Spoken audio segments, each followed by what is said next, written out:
had a whole intro skit set up for this video.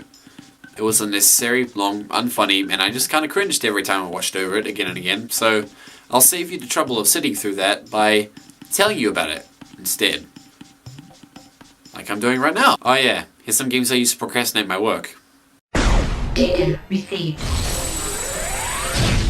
Alright, look. This list is from my personal experiences, so I can guarantee you the placements would be relatively different from other people's lists. Hence, Monster Hunter. Come on, it's Monster Hunter! This is particularly for people who are later in the game, since starting out is kinda like getting into the story mode of chess. But when you get to that point, it's perfect. Just go for a hunt! You're keen to make those sweet weapons, so why not head out and kill a Rathalos or two? And before you know it, it's been 3 hours. Plus, you can do it with friends! I mean, come on, it's Monster Hunter!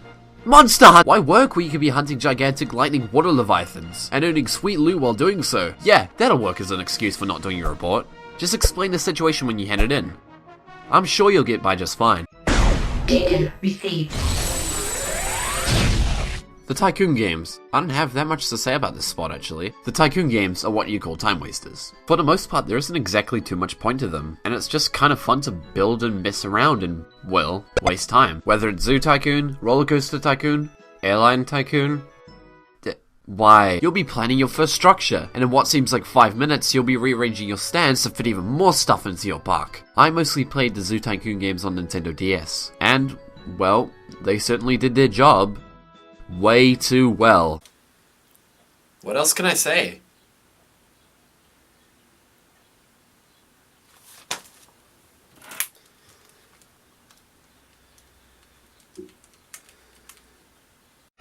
Data received. The Elder Scrolls.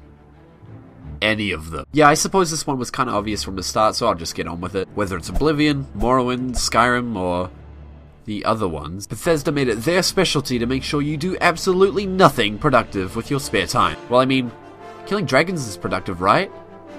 Right? From all the billions of side quests and massive landscapes to explore, it's easy to say the Elder Scrolls games are just great time wasters. Well, they're more than that. They suck your soul right out of your body. They're really easy to pick up and get lost in their vast worlds of engrossing experiences. To be honest, I think this spot more represents the majority of Western RPGs on the market. Well, the good ones at least. Data received.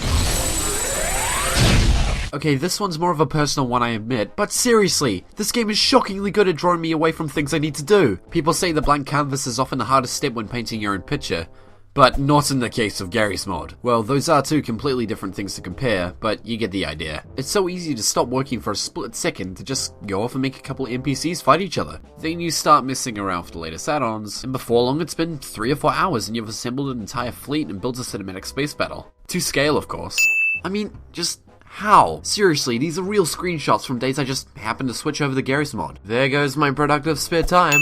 In fact, while writing this very script, I'd urge us to switch over the Garry's Mod. The fact that the time spent in this game overwhelmingly surpasses all the other games in my Steam library as well. Not that surprising, actually. Data received.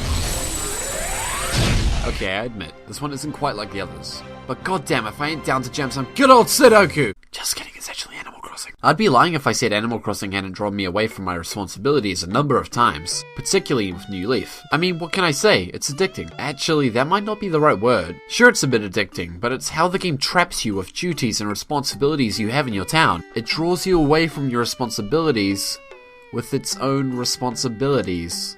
What the hell? It's so demanding. I don't even know how to describe it. How about I give a personal example? Let's say you're happily working late at night. You're finishing off your work before heading to sleep. Then you suddenly realize the twat, Colton, asked you to deliver something he, for some stupid reason, can't by the end of the day, before midnight. This task you also procrastinated. Because you can't win. You just can't. It's weird. I mean, technically this game shouldn't be fun. You just do chores, pay off your mortgage, and talk to annoying townspeople all day. But it is. It's ridiculously fun. So fun, in fact, that you neglect the work you have to do in real life by doing the jobs you have to do in Animal Crossing. Then you start neglecting Animal Crossing by doing your work in real life. So, yeah, this video was just a bit of fun. Nothing too serious or accurate. Just a representation of things I use to avoid my responsibilities. Like this video. On a different topic, for those of you who don't know, I am a student. And at this time of year, we have these things called exams. So, in order for me to stay alive, I'm gonna have to delegate some time to that. Opposed to managing my town. So, there'll be a video gap after this one's released, as coping with a schedule and exams at the same time is something I'd rather not have the pleasure of experiencing. But I am working on a much longer video, so patience is appreciated.